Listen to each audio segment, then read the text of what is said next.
1학기에 실린 주시경에 대해서 들려드릴게요. 시간 관리로 엄청난 일을 해낸 주시경.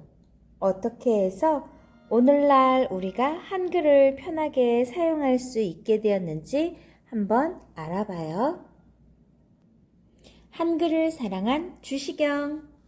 1876년 12월 22일 황해도 봉산에서 태어난 주시경은 과거 시험을 잘 보기 위해 하루도 공부를 게을리하지 않았어요. 주시경이 12살이 되던 무렵이었어요. 서울에서 장사를 하는 큰아버지가 찾아왔어요.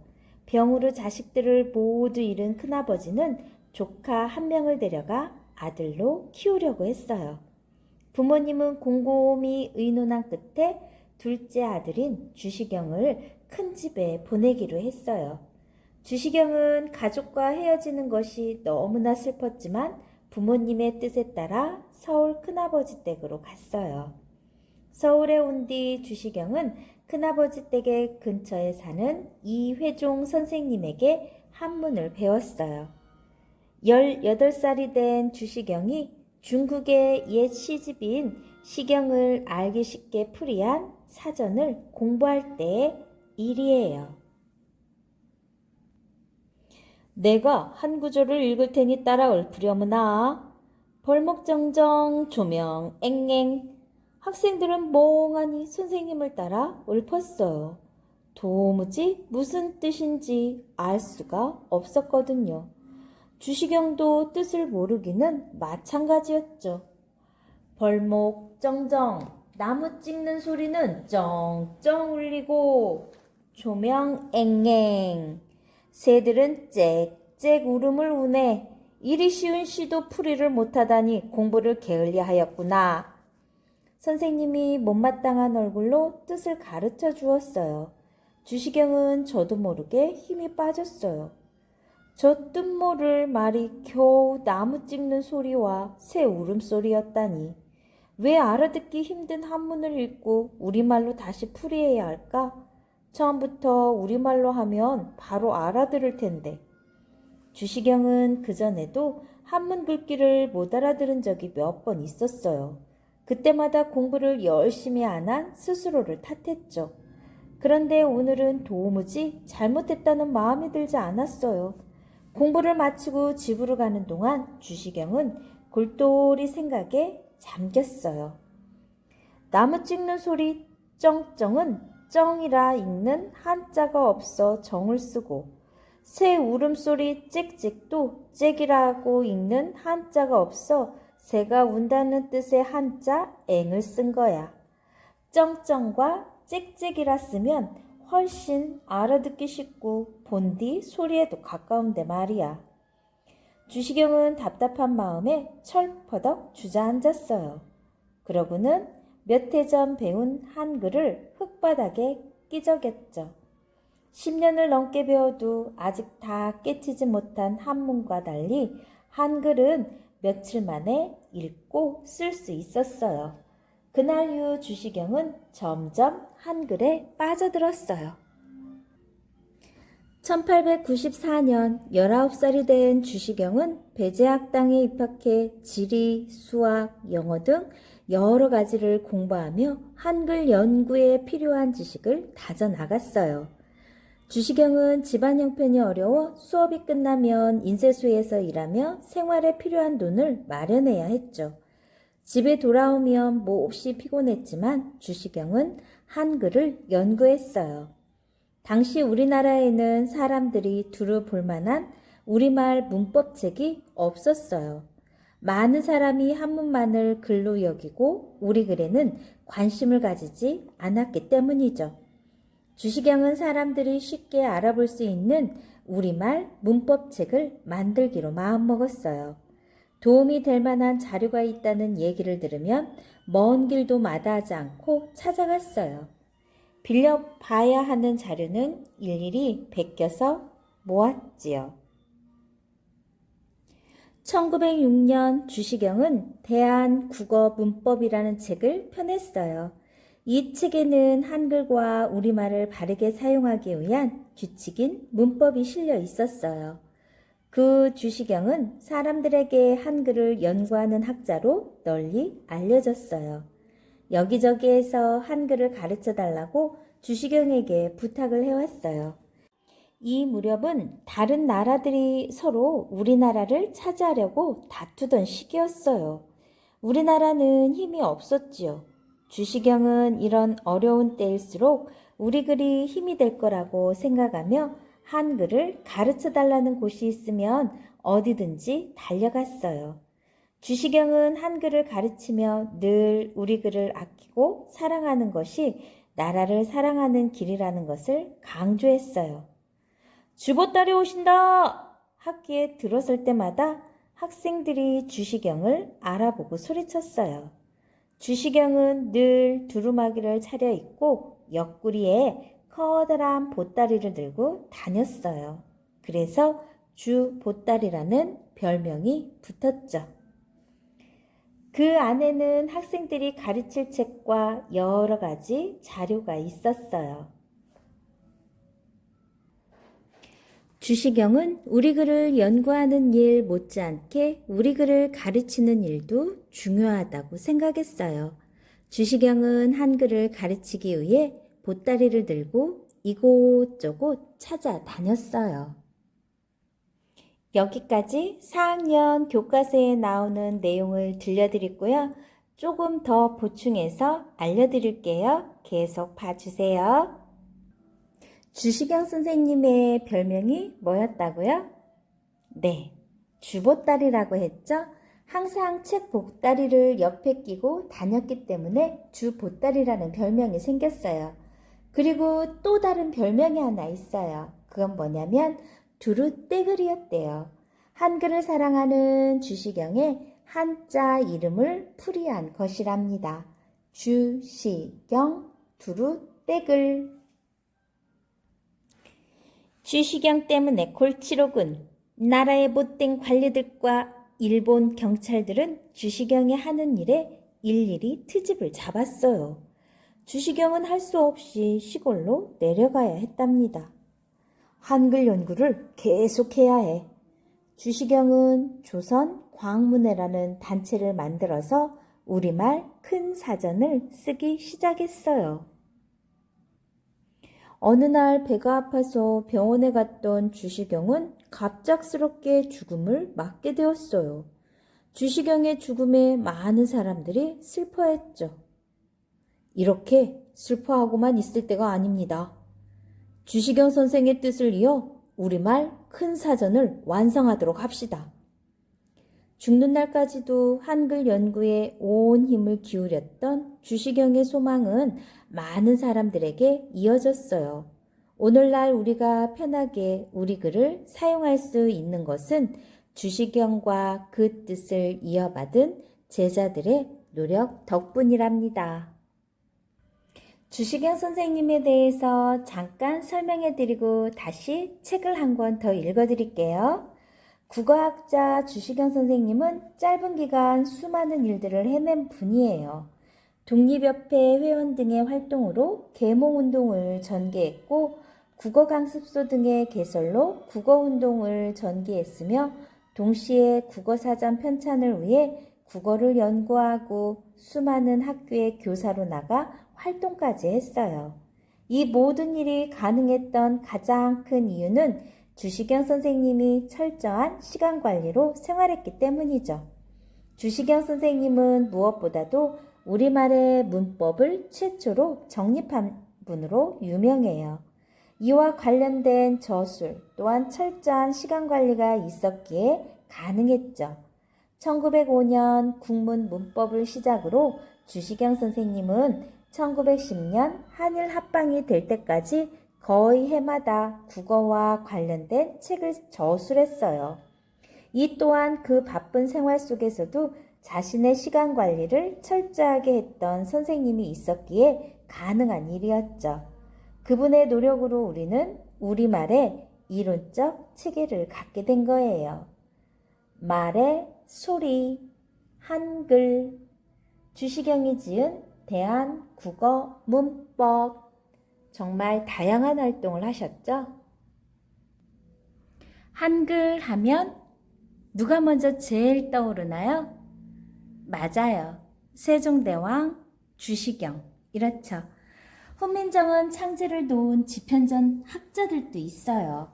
세종대왕은 집현전에 모아 기른 인재들 가운데 정인지, 최양, 박팽년, 신숙주, 강희안, 이계, 이연노, 성산문 등을 궁중의 정음청에 따로 모아 보좌를 받으며 한글 만들기를 주도했어요.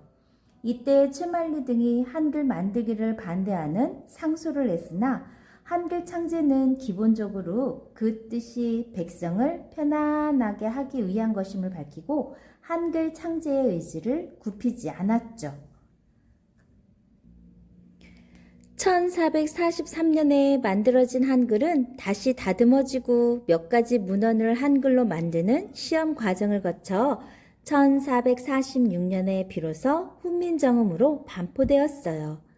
세종이 죽고 병약한 문종마저 승하하고 그의 손자인 단종이 즉위했을 때 집현전 학사들은 단종의 숙부인 세조의 왕위 찬탈에 대항해 어린 왕을 수호하고자 했죠. 그 결과 많은 탁월한 학자들이 죽음에 이르렀고 세조는 집현전을 폐쇄했어요. 15세기 후반에 송종은 홍문관이라는 명칭으로 집현전을 부활시키려 했으나 이전의 영광을 결코 다시 얻지는 못했죠.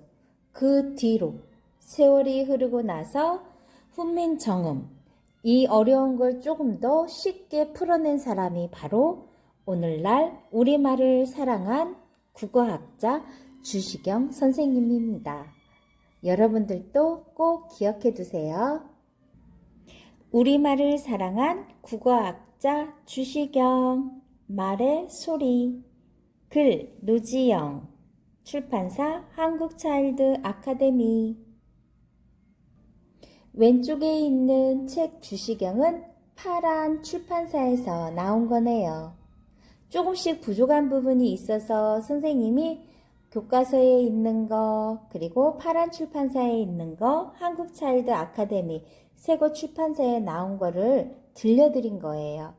또 시간이 되면 들어보세요. 이상하다. 덜렁봉에 오르면 하늘에 닿을 줄 알았는데 까치발을 하고 펄쩍펄쩍 뛰어보았지만 하늘은 저 높이 있었어요. 보이는 대로 믿어서는 안 되겠구나. 하늘을 만져보려고 덜렁봉에 올랐던 이 소년이 바로 주시경 선생이에요.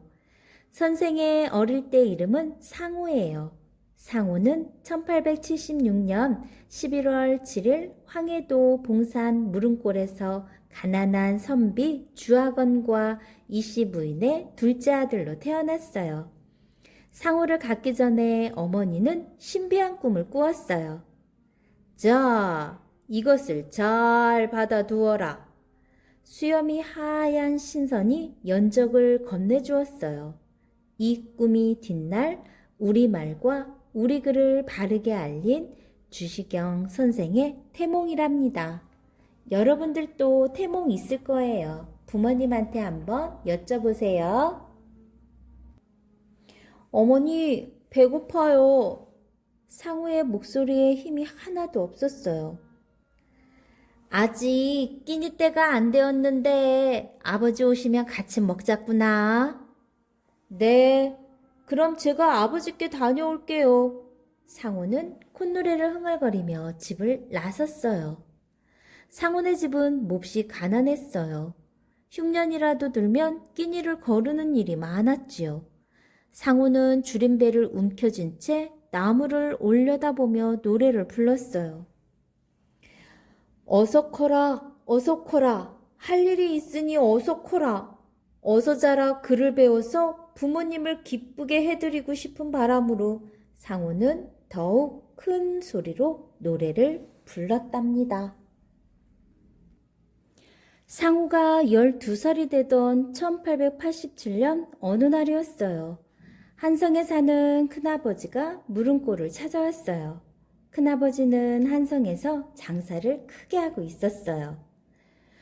장사가 잘 되어 먹고 살 걱정은 없지만 자식이 없으니 늘 허전하구나. 그래서 말인데 상호를 양자로 데려갔으면 하는데. 아버지는 말없이 고개만 끄덕이다가 말했어요. 형님 뜻이 그러하시다면 그렇게 하시지요. 하지만 상호 공부는 계속 시켜야 합니다. 갑자기 부모 곁을 떠나야 한다는 말에 상호는 눈물을 글썽였어요. 아버지, 전 그냥 이곳에서 살고 싶어요. 사내 대장부는 넓은 곳으로 나가야 훌륭한 사람이 될 수 있다. 이렇게 해서 상우는 큰아버지를 따라 한성으로 가게 되었답니다. 한성은 물은골과는 비교도 되지 않을 만큼 넓은 곳이었어요. 큰아버지는 상우를 집 근처에 있는 글방에 보내주었어요. 물은골? 하하하하, 너 촌놈이구나. 글방 아이들은 상우를 우습게 봤어요. 장사를 하려면 셋만 헤아릴 줄 알면 되지. 무슨 글 공부람? 상우는 글방 아이들이 마음에 들지 않았어요.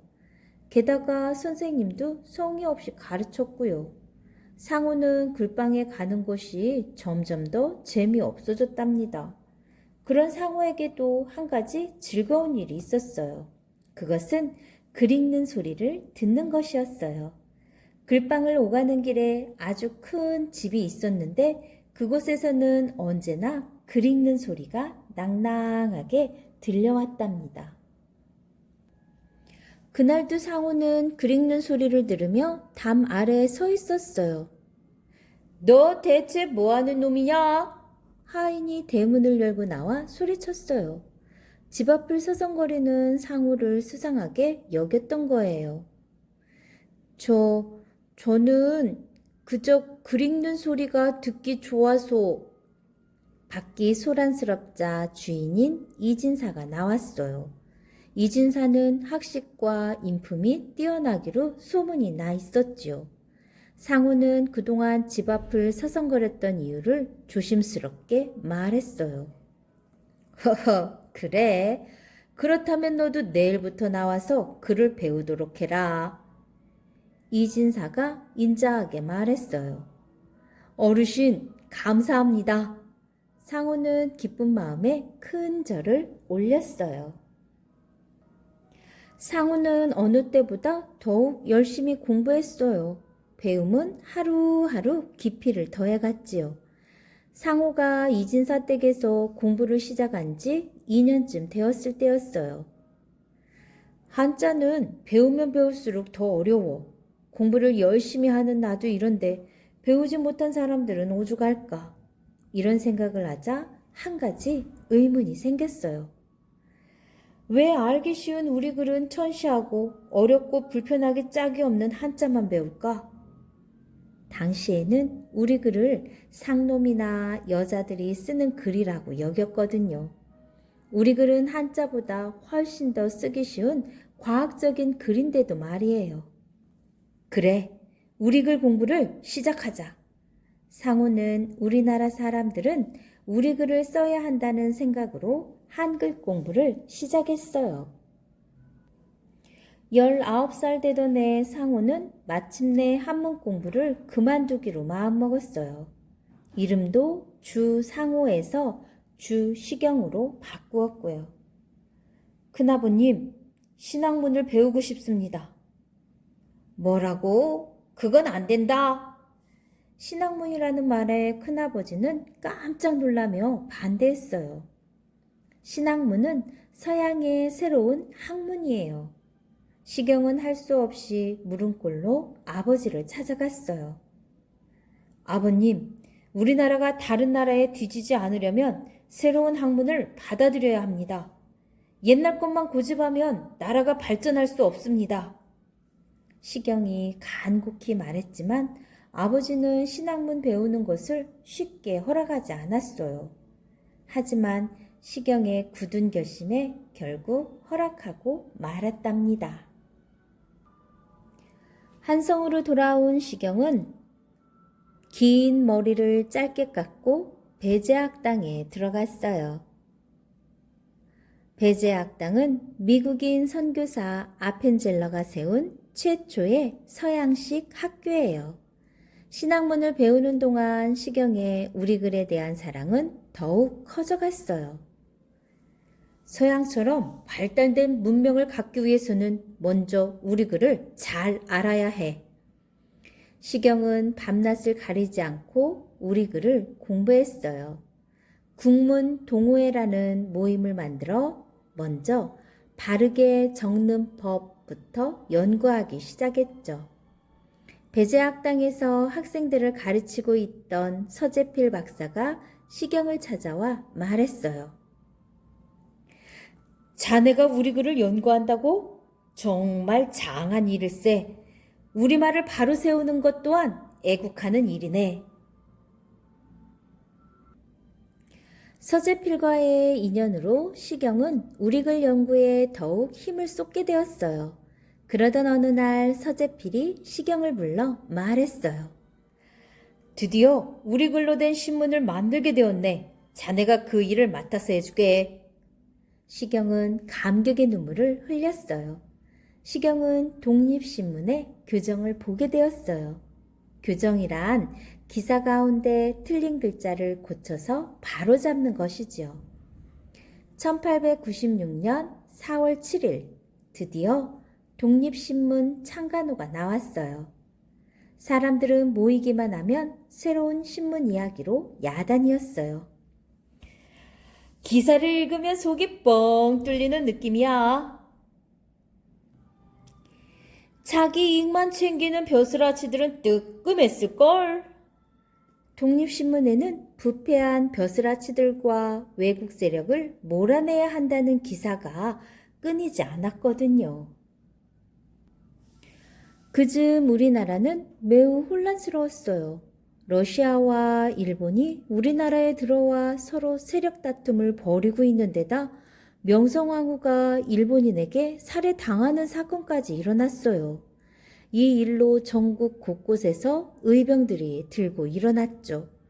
결국 고종은 러시아 공사관으로 옮겨가 나란 일을 보게 되었어요. 서재필은 뜻있는 사람을 모아서 독립협회를 만들었어요. 시경은 서재필을 도와 독립협회에서 많은 일을 했지요. 독립협회에 대한 백성의 지지는 대단했어요. 나라와 백성 편에 서서 언제나 옳은 말과 일을 했기 때문이에요. 그러자 외국에 기대어 옳지 못한 일을 꾸미던 조정의 신하들은 덜컥 겁이 났어요. 독립협회를 그냥 두면 안 되겠소. 조정의 나쁜 신하들은 독립협회를 역적 모임으로 몰았어요.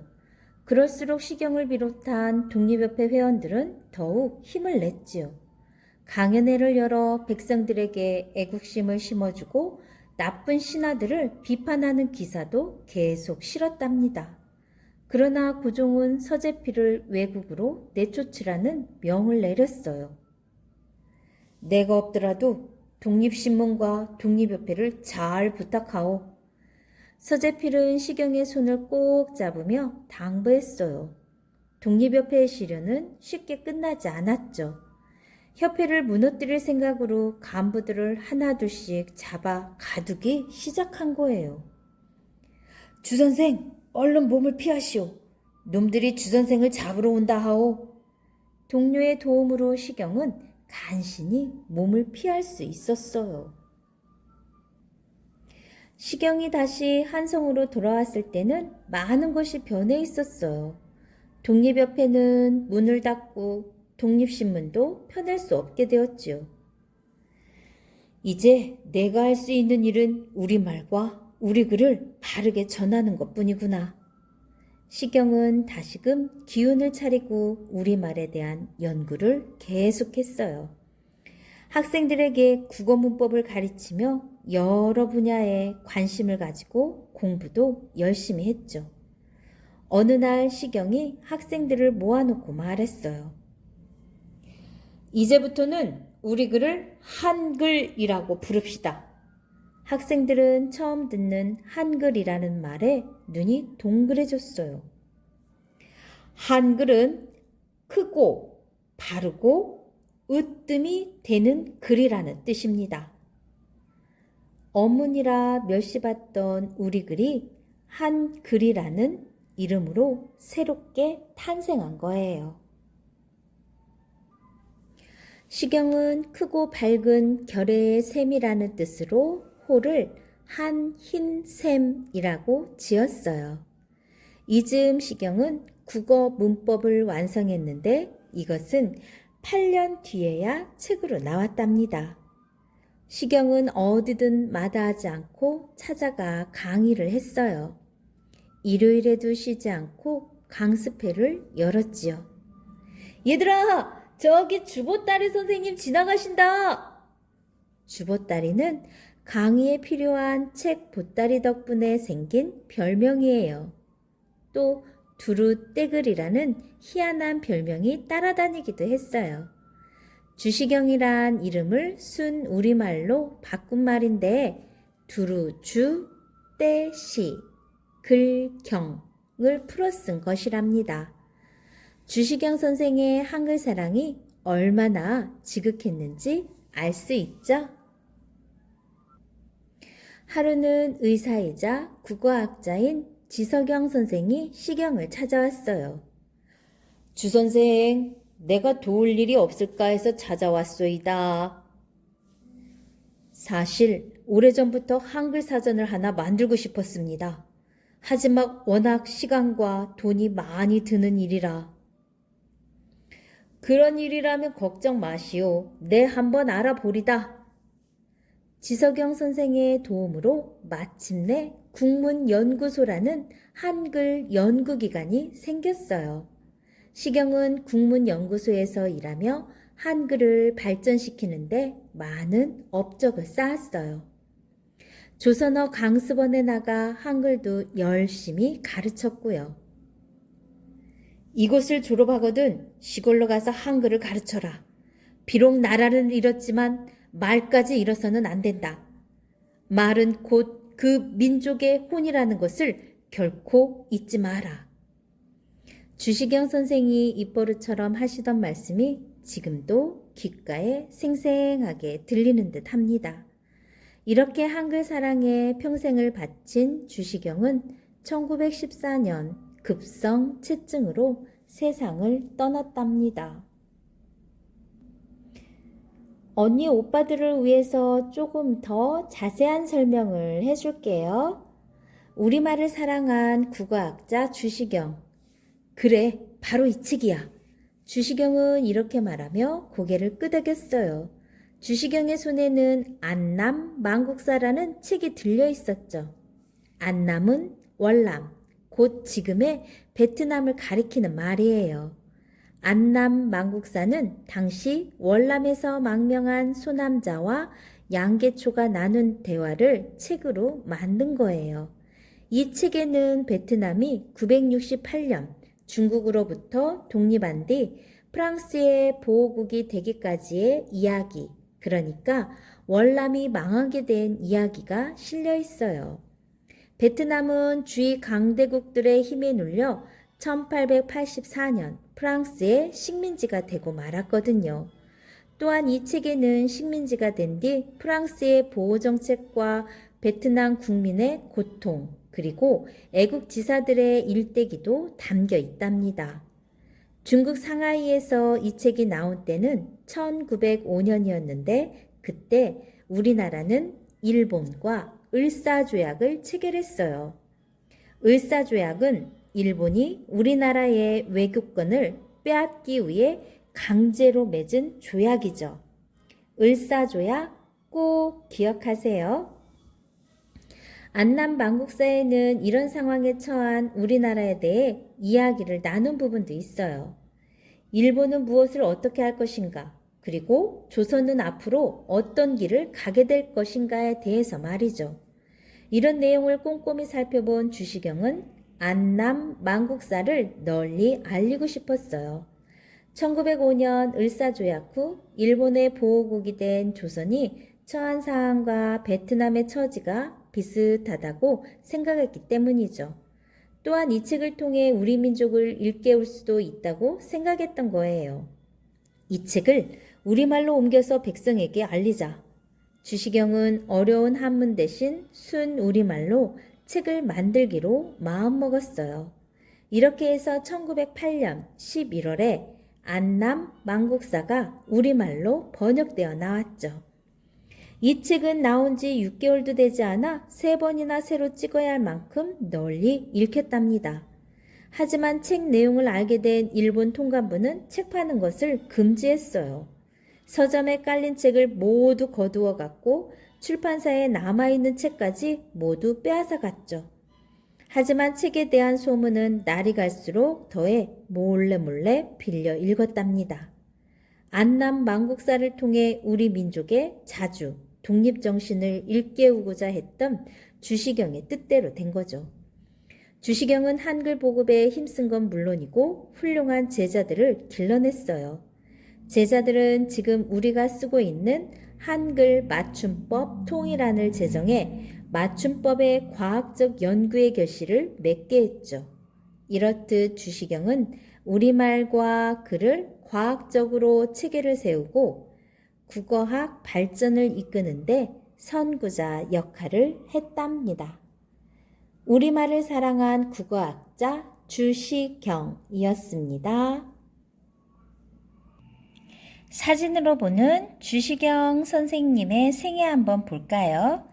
주시경 선생님이 쓴 일기 형식의 글, 그리고 젊었을 때 주시경 선생님 모습이네요.